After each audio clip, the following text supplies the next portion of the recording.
Nos encontramos con el padre José Luis Correa. Él nos va a contar de alguna experiencia que tuvo en los últimos días en Santo Domingo. Viene llegando de Santo Domingo de una reunión de un departamento del CELAM, del cual él nos va a informar. Padre José Luis, muchas gracias por estar con nosotros para Estar Vivo. Un gusto, Ramón. Quisiéramos que nos cuentes cuál fue tu experiencia en el CELAM, que nos cuentes qué está pasando allá y qué está pasando en este departamento del cual tú nos has hablado. ¿Y a qué fuiste a Santo Domingo, ese país maravilloso, pero con tantas dificultades también y con un vecino tan adolorido? El vecino es el país más pobre de América Latina, Haití. Y hemos recibido en Chile cada día aproximadamente 200 haitianos. Y quiero decir que hay una labor pastoral muy linda que están realizando, sobre todo acá en Santiago, 2 sacerdotes, uno de ellos que tiene incluso alianza de amor con la Mater, para acoger a estos hermanos que vienen huyendo de una situación realmente dramática. Dicho eso, hablamos de República Dominicana. República Dominicana, yo primera vez que voy a esa isla, realmente una maravilla. Hay 2 santuarios de Schoenstatt, hay aproximadamente 30 y tantos sacerdotes diocesanos del Instituto de los Diocesanos de Schoenstatt, hay 2 cursos de la Federación de Diocesanos de Schoenstatt, hay 20 hermanas de María, hay muy poco movimiento, sin embargo. Yo no fui directamente invitado por el movimiento, sino que fui invitado por el CELAM, Consejo Episcopal Latinoamericano, como representante de Schoenstatt junto con la hermana Elizabeth Parodi. Somos la coordinación continental del movimiento. El CELAM organizó este encuentro de los líderes de los movimientos eclesiales y nuevas comunidades, que hacía aproximadamente 10 años no se había vuelto a tener algo de este tipo. Entonces nos convocó, y una vez que me convocaron y con la hermana dijimos que yo iba, pasó algo curioso, que a los pocos días me llega otra carta del CELAM diciéndome: usted podría asumir como conferencista, a título de experto, me pusieron ahí divertido eso, 2 conferencias. Cuando supe después que de las 3 conferencias, 2 eran las que me asignaban a mí, yo dije, ok, es un desafío hermoso, y cómo no, en el espíritu del fundador, poder hacer un aporte en la reflexión teológico-pastoral. Les voy a leer los títulos, no se asusten, pero esto va a salir publicado, espero pronto, en un libro, porque dio pie verdaderamente a un estudio que a mí me gustó mucho y creo que sirvió bastante. La primera conferencia es más linda, por supuesto, porque tiene que ver con lo que el Papa espera de los movimientos y la relación del Papa Francisco con los movimientos. La primera conferencia se tituló así: La tarea de los movimientos eclesiales y nuevas comunidades desde el Papa Francisco. Obviamente que uno puede recoger de antes de que fuera Papa, Aparecida, por ejemplo, y después los documentos fundamentales en encuentros que él ha tenido con movimientos, entre ellos nosotros, el 2014, en la relación que él ha tenido con algunos fundadores o iniciadores de distintos movimientos más nuevos, y también lo que ha salido en algunos de sus documentos fundamentales. Uno de los documentos que no es de él, pero es de su periodo de pontificado, que prácticamente nadie lo conoce. Tengo que decir que en esa asamblea donde estábamos en República Dominicana, prácticamente era un documento desconocido. Se llama Carta Juvenescit Ecclesia, la Iglesia rejuvenece. Sí. Es una carta reciente, de mayo del 2016, sobre la relación entre los dones jerárquicos y carismáticos en la vida y en la misión de la Iglesia. Ese documento es fundamental. Padre José Luis, en 2 líneas podrías contarnos esa conferencia, qué énfasis tuvo o qué te inspiró Dios en esto, o qué diste tú. Yo creo que hay un aporte y hay una confianza muy grande de parte del Papa a lo que los movimientos de hecho entregan a la Iglesia.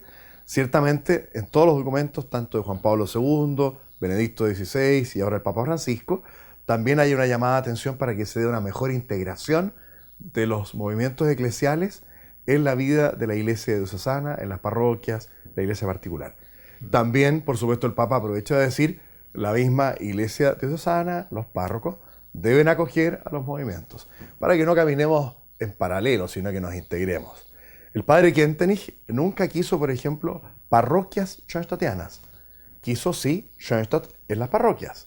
Y eso es lo que él hizo durante las décadas de los 20, de los 30, acompañando tantos sacerdotes diocesanos de Schoenstatt que en sus parroquias había iniciado grupos de movimiento. A ver si en otra ocasión nos cuentas de los diocesanos, que me parece muy interesante. Con mucho gusto. Y la segunda conferencia, padre, ¿qué pasó? La segunda conferencia, querido Román, es un poco más complejo el nombre. Perdonen si tengo que hablar en términos más teológicos. La segunda conferencia se tituló elementos eclesiológicos y pastorales para la inserción de los movimientos en las iglesias particulares hacia la nueva evangelización. ¿Y si eso lo pudiéramos traducir en sencillo? Padre? Primero vamos a mostrarle la diferencia que hay entre un documento y el otro. Ustedes se dan cuenta que traducido en sencillo significa justamente partir de una definición. ¿Qué son los movimientos eclesiales y las nuevas comunidades? Después este tema que toca el documento de la Congregación para la Doctrina de la Fe, que acabo de señalarles, la Iglesia rejuvenece, la relación que hay entre los dones carismáticos y los dones jerárquicos. O sea, los carismas, siempre el Espíritu Santo ha suscitado carismas en la historia de la Iglesia, desde la época de San Pablo en adelante. Carismas que se han transformado después en instituciones, comunidades, o ahora en el último siglo y medio en movimientos eclesiales, y en el último tiempo esta forma de agrupar a los que han surgido después, nuevas comunidades eclesiales. Y ahí caben prácticamente todos. El elenco que tiene el Vaticano de los movimientos eclesiales agrupa a más de 160 movimientos reconocidos por la Santa Sede. Hay que decir que, entre tanto, se cambió el Consejo Pontificio para los Laicos, ya no existe, y ahora se creó esta nueva congregación para los laicos, la familia y la vida, de la que sabemos el Papa Francisco acaba de nombrar como secretario al Padre Alexandre Awi de mi comunidad. Felicitaciones, Padre Alexandre, vas a trabajar muy bien con el Cardenal Farrell, que también proviene de una experiencia de movimiento. Entonces, en esa dinámica, ya Benedicto XVI había hablado cuál debe ser la relación de no competencia, de no contraposición, de tampoco estar en yuxtaposición, sino que de integración de ambos elementos, los elementos carismáticos y los elementos jerárquicos. Es re interesante, les sugiero que después lean el libro que vamos a publicar pronto con Editorial Nueva Patria. Padre José Luis, lo que tú mencionas es crítico y clave para el desarrollo de la Iglesia, para el desarrollo de los movimientos, sí, particularmente para Schoenstatt también. Y tú, si yo te pregunto, ¿cuál es la clave para que no se produzca esta yuxtaposición? Quienes hemos trabajado en parroquias sabemos cuál es la actitud de los o qué es lo que ocurre, no voy a decir la actitud de los párrocos porque sería injusto, qué es lo que ocurre en las parroquias cuando llega un movimiento. En mi caso, cuando llego como schoenstattiano, lo primero que me dice el sacerdote: ah, tú eres schoenstattiano, espero que no se encierren y que no vengan a robarme a los feligreses, ¿nos van a colaborar, van a integrarse? Ustedes hablan, no sé si han hablado de eso ahí en esta conferencia o si es un tema, ¿qué piensas al respecto, padre? ¿Cómo se salva eso? Porque eso es una realidad, creo yo, o no es una realidad. Se dan las dos posibilidades. Una realidad es que una parroquia sea monopolio de un movimiento. Como dije recién, el padre Kentenich no quería eso para Schoenstatt. Sí quería schoenstattianos insertos en la parroquia, que puede ser a título personal, que alguien sea ministro de la comunión, a cargo de las lecturas, del Cali, de lo que sea. Eso es a título personal, pero institucional significa que el párroco puede permitir o favorecer que existan grupos, comunidades de ese y de otro movimiento en su parroquia, insertándolas a través de un representante en lo que se llama el consejo pastoral de la parroquia. De modo que Schoenstatt o ningún movimiento le roba gente, sino que los movimientos tienen que formar a sus miembros para que actúen también en sus parroquias y en otros ambientes pastorales. Está la pastoral ambiental, pastoral universitaria, pastoral empresarial, pastoral obrera, etc. Y la pastoral localizada en torno a las parroquias, o las capillas, o las diócesis, o las zonas, vicarías, etc. Padre José Luis, ¿y cuánto tiene esta línea que estamos comentando, la inserción de los laicos schoenstattianos en las parroquias de manera orgánica, voy a decir, a los consejos pastorales, a la acción pastoral o a la creación de un movimiento formador? ¿Cuánto tiene de realidad, cuánto de, no voy a decir fantasía, cuánto de desafío en Chile, en otros países de Latinoamérica o del mundo? ¿Cómo? Si es que tú tienes una perspectiva de eso. Cuando se celebró 25 años de la bendición del Santuario de Providencia, a las espaldas del Colegio Mariano de Schoenstatt, el cardenal Ricardo Sati en su homilía nos sorprendió diciendo: cada vez que yo voy a alguna parroquia de la arquidiócesis me encuentro con schoenstattianos.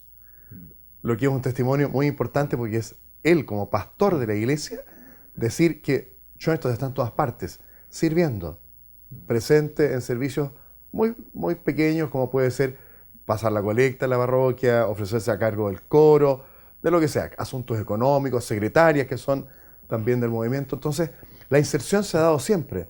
Lo que falta, creo yo, que se está dando a poco, por ejemplo, una parroquia en Maipú, la experiencia que ha hecho el padre Jorge Laplañe de la Federación de los Diocesanos de Schoenstatt, la experiencia que ha hecho en el norte, en Ovalle, mi tocayo José Luis Flores, es de suscitar que algunas personas que tienen una identificación espontánea con Schoenstatt, o porque lo han conocido yendo al santuario, o porque han recibido la imagen de la Virgen Peregrina, o algún escrito, o han visto algún material a través de las páginas nuestras, y dicen, yo quiero participar de esto. Padre párroco, usted es de Schoenstatt, yo quiero armar un grupo de Schoenstatt, de señoras, de la juventud, de matrimonios en la parroquia. Y eso puede coexistir con los grupos que tenemos en torno a nuestros centros y casas propios del movimiento.